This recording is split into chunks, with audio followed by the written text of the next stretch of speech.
సుపరిపాలన తొలి అడుగు అనే కార్యక్రమము మన రాష్ట్ర ముఖ్యమంత్రి వర్యులు శ్రీ నారా చంద్రబాబు నాయుడు గారి ఆదేశాల మేరకు 7 నియోజకవర్గాల్లో ఈరోజు ఇంటింటికి వెళ్ళి ఈ సంవత్సరం పాటు మన ప్రభుత్వం ఎలా ఉంది, మీకు సంక్షేమ పథకాలు అందుతున్నాయా బాగా, లేదంటే ఏమన్నా ఇబ్బందులు ఉన్నాయా అని తెలుసుకోవడానికి అని చెప్పి ప్రతి ఒక్కరు పైన పార్లమెంట్ స్థాయి నుంచి బూత్ స్థాయి వరకు ప్రతి ఒక్కరం కూడా ఇంటింటికి వెళ్ళడం జరుగుతుంది.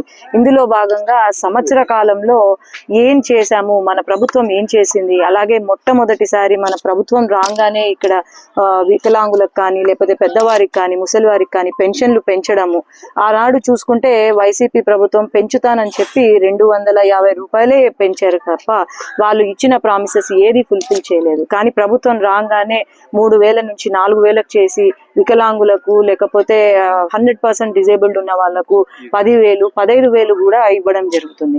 ఈరోజు గమనిస్తే ఆ రోజు అమ్మఒడి అని చెప్పి ఇంట్లో ఉన్న పిల్లలందరికీ కూడా డబ్బులు ఇస్తామని చెప్పారు. కానీ ఈ రోజు మనం ప్రభుత్వం వచ్చిన తర్వాత తల్లికి వందనం కార్యక్రమం తీసుకొచ్చి ప్రతి ఒక్క పాపకు బాబుకి ఎంతమంది ఉంటే అంతమందికి 15,000 రూపాయలు ఇవ్వడం జరిగింది.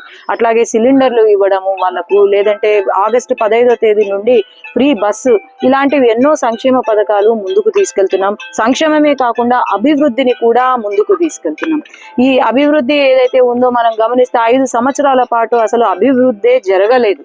కానీ మన ప్రభుత్వం వచ్చిన తర్వాత ఎన్నో కంపెనీలు, లూలు పెద్ద పెద్ద కంపెనీలు, లూలు అయితేనేమి, ఎల్జీ అయితేనేమి, రిలయన్స్ అన్ని కూడా ప్రతి జిల్లాలో పెట్టుబడులు పెట్టేలాగా ఇప్పటి వరకు 9 లక్షల జాబులు కల్పించాము. అట్లాగే ఈ 5 సంవత్సరాల కాలంలో 50 లక్షల జాబులు కల్పించడమే లోకేష్ అన్న ముఖ్య ఉద్దేశం అని నేను తెలియజేసుకున్నాను. ఇప్పుడు ఏదో వచ్చి వైసీపీ వాళ్ళు అంటారు మేము చాలా బాగా చేశాము, మేము పాదయాత్ర చేయబోతున్నాము అని అంటారు.